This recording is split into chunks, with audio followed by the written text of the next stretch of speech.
So a couple days ago, I did a live conversation with a guy by the name of Marquette.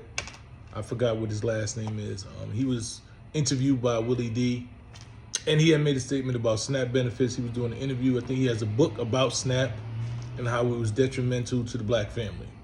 So he made a statement basically saying that SNAP destroyed the black family, and he made some references to saying that his mother was on drugs, his father was a drug dealer, he was incarcerated, and he comes from the worst of the worst, and he's saying that people were buying drugs with the SNAP benefits, and he's saying if you can hustle to buy drugs, and you can use that same hustle to not use SNAP, with all these things. So I made a reference on there. He said, let's go live. So I decided to go live. I looked at his page. I realized that he has a lot of different views than I have, and I came across this one video, which is this video right here. Let me break it down for you, all right? If he come home drunk and he lost his parlay, he get mad and say, you know what, you stupid bitch, why my sandwich cold? He started smacking the shit out of you. That's abuse. That's not cool. Leave him, break up with him. If you're disrespectful and he smacked the shit out of you, you just started a fight and you lost the fight, my nigga. That's all that happens. You know what I'm saying? Like, if he in the crib and he say, stop talking. And you say, boy, shut your bitch ass up. And he say, what? You lost the fight. Realistically, you just lost the fight. When you said, boy, shut your bitch ass up, boom. Y'all got in a fight stance. You just took too long to get in the fight stance. He reacted quicker and smacked the shit out of you. That's a fight you lost. You know what I'm saying? Like y'all be saying, I gotta abuse my relationship. No, you didn't. You kept losing fucking fights. He didn't abuse you. He didn't beat you up because the milk spilled. He didn't beat you up because you didn't cook dinner. He beat you up because he was disrespectful. You called him a broke bitch ass nigga, so he punched you. You lost a fight. All y'all not getting abused. Y'all lose a fight. I think I understand. You're saying that they're using fighting words and then not expecting a fight or an altercation. You're saying that they don't have control over their tongue and language. Perhaps you might say they're talking like a man, but they don't expect to be treated like a man. Interesting. So it would appear that the solution is for us all, man and woman, to speak respectfully. And if you fail to speak respectfully, to expect to deal with the consequences of such. I mean, that sounds quite reasonable. Now, keeping that in mind, I still decided to do the interview with him. I didn't really look into all the things. I just know we was going to discuss that situation, but I had seen this video and it kind of took me back. Most people know that I'm so anti you putting your hand on a woman that it's not even a thing that I even play about. But, I still decided to have the conversation with the individual. But I'm very aware that when I go on these platforms with these people who have conservative minds and who think this, this hierarchy, and just listening to the mindset that they have, that they've adopted these white conservative talking points, white male conservative talking points, and they've grabbed onto it and they utilize it, domination and all the shit that they speak. I'm aware that they get on their platforms and they utilize it. And when you come to their platforms, then you're going to have their followers, and their followers are going to think everything they say is the best thing since sliced bread. But I knew that was going to happen. So what I did was, I said, I'm going to let him do what he does on his platform. I'm going to let his people say what they say. But I'm going to take the footage. And what happens with most of these individuals, right, is they use misinformation. Maybe they don't know the information. They're supposed to be so intellectual. So what happens is they know how to use big words, but they lie with the big words. So it's so many times that I knew that the information that he was saying was false, but you can't prove it right then and there because it's his platform, right? So he gets to dictate how the information is being disseminated. I wanted to bring my people to my platform to give you this actual interview and let you hear it when it's fact checked, right? Because what happens is if somebody says a lie that sounds good and it makes people feel good, especially the people that want to be against you anyway, they can't wait. They shaking their boots. That's right, you got him. But this false information and misinformation that is done on purpose, that is not being fact checked, is really sad. And it's the biggest threat to our democracy. It's the biggest threat to our people, because what's happening is we have a lot of people with these said platforms who come up here with misinformation. and nobody fact checks them, right? And they get on the platforms and they go back and forth with individuals, and most people don't care about the facts. They just feel like it made them feel good because it actually co-signed a thought that they already had, or a feeling that they already had. So they don't care about the facts. So what I decided to do is, before I was like, I'm not going to sit there and talk to them. No, I am going to talk to them, because I know that if we actually fact check situations, and a lot of the shit they say, that you can tell that they're lying. So that's what I'm going to do with this interview. I'm going to break it down piece by piece. I'm not going to talk no more. I'm just going to show you the facts. And I'm going to show you where he said something that wasn't factual. And I told him it wasn't factual. And he constantly said the same thing. And now I'm going to fact check the whole interview so you can actually see the interview in full and actually with facts and fact checks and no misinformation. So y'all pay attention. Peace. Again, I want everyone to note that my son again has suggested that I've promoted laying your hands on women. I've never done that my entire life. And I also, you're interrupting me at this time, sir, if I might complete a sentence. I've never done that in my entire life. I've never promoted it. Let me break it down for you, all right? If he come home drunk and he lost his parlay, he get mad and say, you know what, you stupid bitch, why my sandwich cold? He started smacking the shit out of you. That's abuse. That's not cool. Leave him, break up with him. If you're disrespectful and he smacked the shit out of you, you just started a fight and you lost the fight, my nigga. That's all that happens. You know what I'm saying? Like, if he in the crib and he say, stop talking. And you say, boy, shut your bitch ass up. And he say, what? You lost the fight. Realistically, you just lost the fight. When you said, boy, shut your bitch ass up, boom. Y'all got in a fight stance. You just took too long to get in the fight stance. He reacted quicker and smacked the shit out of you. That's a fight you lost. You know what I'm saying? Like y'all be saying, I gotta abuse my relationship. No, you didn't. You kept losing fucking fights. He didn't abuse you. He didn't beat you up because the milk spilled. He didn't beat you up because you didn't cook dinner. He beat you up because he was disrespectful. You called him a broke bitch ass nigga, so he punched you. You lost a fight. Oh, y'all not getting abused. Y'all lose a fight. I think I understand. You're saying that they're using fighting words and then not expecting a fight or an altercation. You're saying that they don't have control over their tongue and language. Perhaps you might say they're talking like a man, but they don't expect to be treated like a man. Interesting. So it would appear that the solution is for us all, man and woman, to speak respectfully.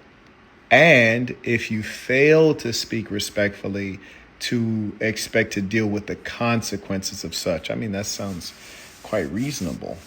And things that you mentioned, which are uncommon, domestic violence, uncommon. That's not true. That is true. It's statistically factual.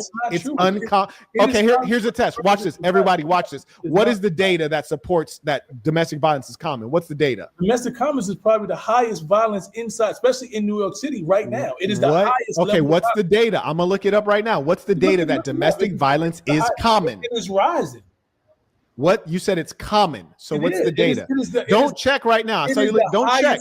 I don't know the exact number. It is the highest. Okay, so how can you feel so confident on something that you don't know? I don't know the exact number. Listen to me. I go to the community meetings with the police where they have the violence report. And domestic violence. Police are only required to have a high school diploma, number one, and number two, they deal with criminals.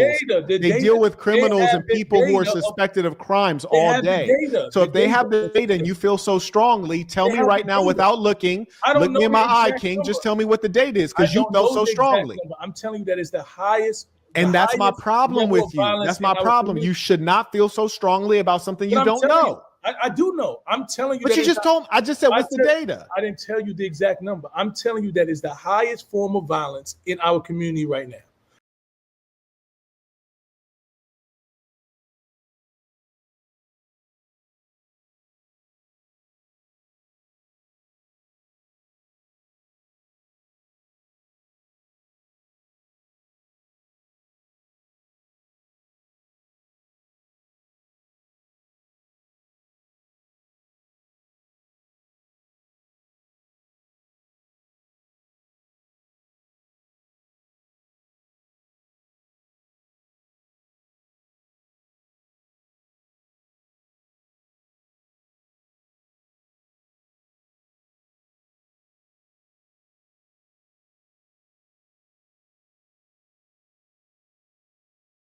Right. Okay, well, because 70% of black families don't have a man in the household, so it doesn't even sound logical.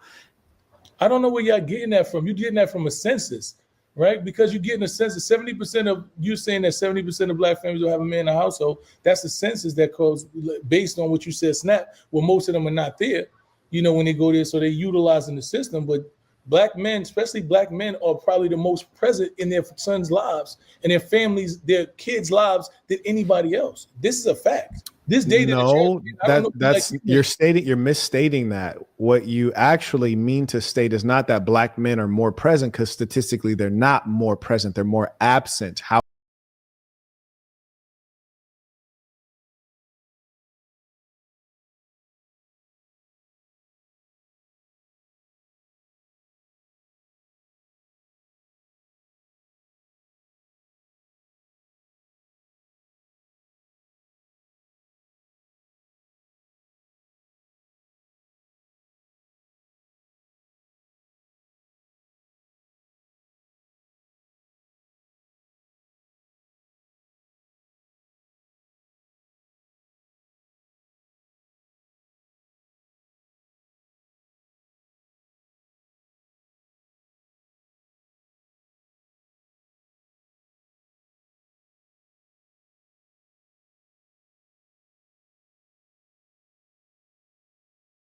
separated from the government and thrive very well.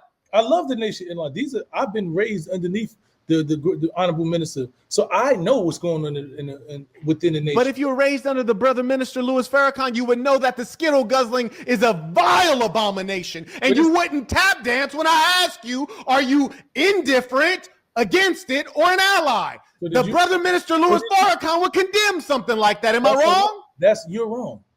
No, I'm not wrong. I've heard it myself in Mosque Mariam in Chicago. When the last time you heard the minister speak? When is the last time you have heard a conversation? It's been years. Okay, so you don't know what you're talking about. Yes, I do, because it's enshrined in a book by the most honorable Elijah Muhammad called Message to the Black Man. What I'm explaining to you is that I've sat in hundreds of the ministers speaking, and the last time the minister spoke about the homosexuality, he made it clear that he has nothing against him. He understands him. He got him in his family. He's saying that we just live a different way, and we understand. We're not anti them. We're not trying to kill them. We're not doing all that. I'm not trying to do that either. That's crazy. So that's what I'm trying to say. That's mentally ill as well. So when you're having this conversation saying he despised, that's none of that language that you're using does the minister use. Where can I want to pull up a video on that one.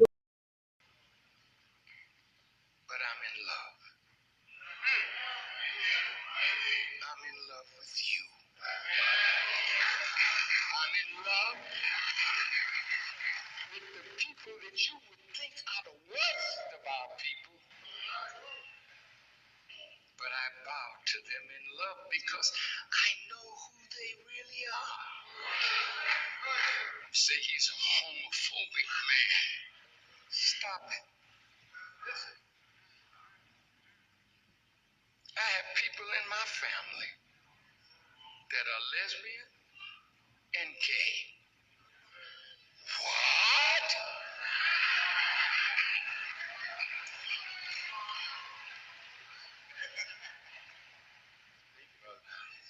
I love them.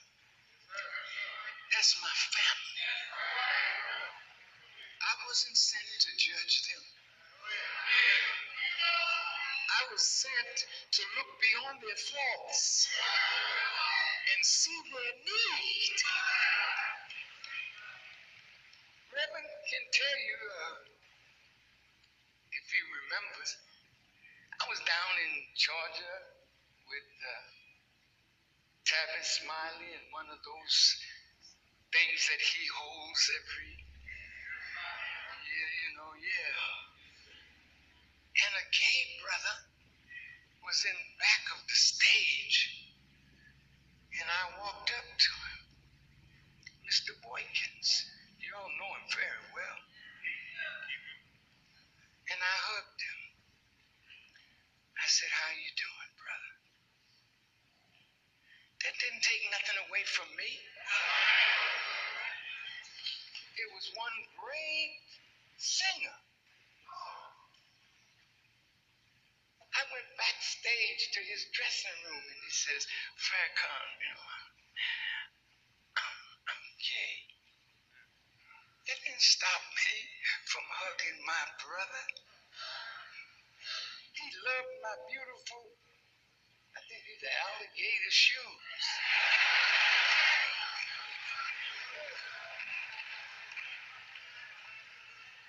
I said, you like these shoes? He said, yeah. I said, okay. Next time I saw him, I gave him a pair of alligator shoes. Gave one to Donnie McClurkin. Gave one to, I didn't have no shoes for Yolanda.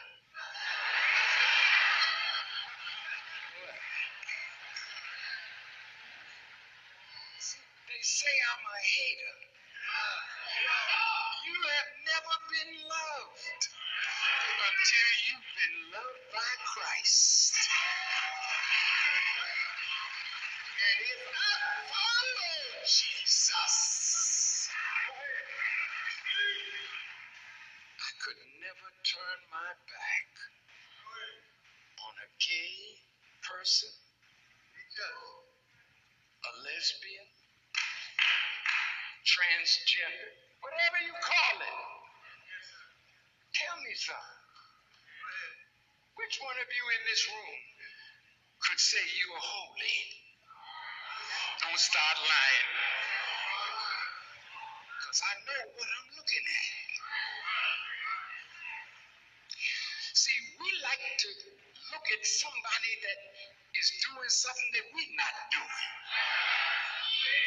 and point them out as the sinful person while you blind yourself to your own evil. Yeah, like, I don't judge. That's what the broads like to say. Oh, I don't judge. I'm not judging.